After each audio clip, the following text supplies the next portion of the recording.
আসসালামু আলাইকুম ভিউয়ার্স, আশা করি আপনারা সবাই ভালো আছেন। আল্লাহ তাআলার অশেষ রহমতে আমিও ভালো আছি।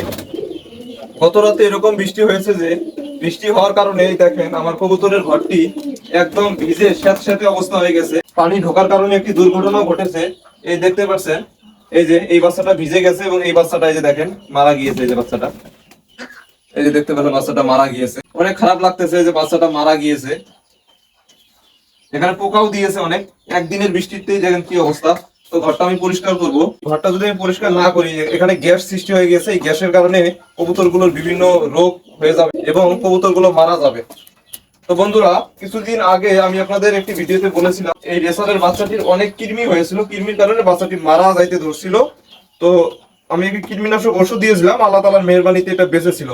তো বেঁচে থাকলে কি হবে, এটা এই দেখেন এরকম হয়ে যাচ্ছে, দিন দিন শুকিয়ে যাচ্ছে। আমি মাল্টিভিটামিন নিয়ে এসেছি, একে খাওয়াবো। এই বৃষ্টির কারণে বাচ্চাগুলো স্যাঁতসেঁতে হয়ে গেছে। দেখেন বাচ্চাগুলো কত সুন্দর সুন্দর বাচ্চা হয়েছে এবার।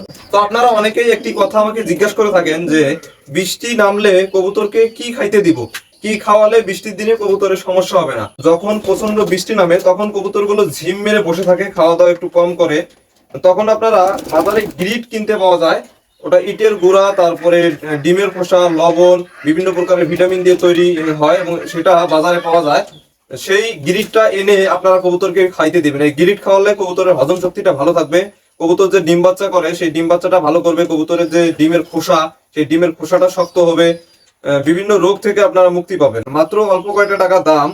তো আপনারা এই গিরিটটা বাজার থেকে এনে খাওয়াবেন, নিয়মিত খাওয়াবেন। এই গিরিট খাওয়ালে কবুতর গুলো সুস্থ থাকবে। আরেকটি কথা হলো যে এই বৃষ্টির দিনে কবুতর অনেক সময় চুনা পায়খানা, সবুজ পায়খানা, বিভিন্ন রঙের পায়খানা করে থাকে। যখন আপনারা গিরিট খাওয়াবেন তখন কবুতরের এই পায়খানা গুলো আর হবে না।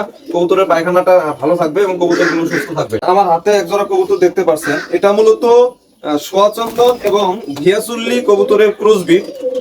এর বাবা ছিল ঘিয়াচুল্লি এবং মা ছিল সোয়াচন্দন। এর ফলে এই কবুতরটা এরকম হয়েছিল। তো আমি এটাকে এইভাবে কিনে এনেছিলাম যে যেহেতু আমি কবুতরের বাচ্চা জবাই করে খেয়ে থাকি, তো এই কবুতরগুলো যখন বাচ্চা দিবে এর বাচ্চাগুলো আমি জবাই করে খাই। তো এই কবুতর জোড়া আমার মনে করেন যে লক্ষ্মী কবুতর। কেন এই কথাটা বললাম, এই যে বাচ্চা জোড়া, এটা কিন্তু মূলত এই কবুতর দুইটারই বাচ্চা। প্রতি মাসে এরা কোনো মাসে বাচ্চা দেওয়া বাদ দেয় না। প্রতি মাসেই এই কবুতর জোড়া এক জোড়া করে বাচ্চা দিয়ে থাকে। এত সুন্দর বাচ্চা দেয়, দুইটি বাচ্চার সাইজ একরকম হয়, এত ওয়েট হয় বাচ্চাগুলো, অনেক বড় বড় বাচ্চা দিয়ে থাকে। কবুতর গুলো কিন্তু একদম ছোট সাইজের, অনেক ভালো কবুতর। এটা আমি যখন কবুতরের এই খামারটা শুরু করি তখন এই কবুতর জোড়া আমি কিনে নিয়ে এসেছিলাম 1400 টাকা দিয়ে। এখন কবুতর পালার বয়স আমার প্রায় 8 বছরের মতো হয়ে গেল, এখনো কবুতর জোড়া আছে।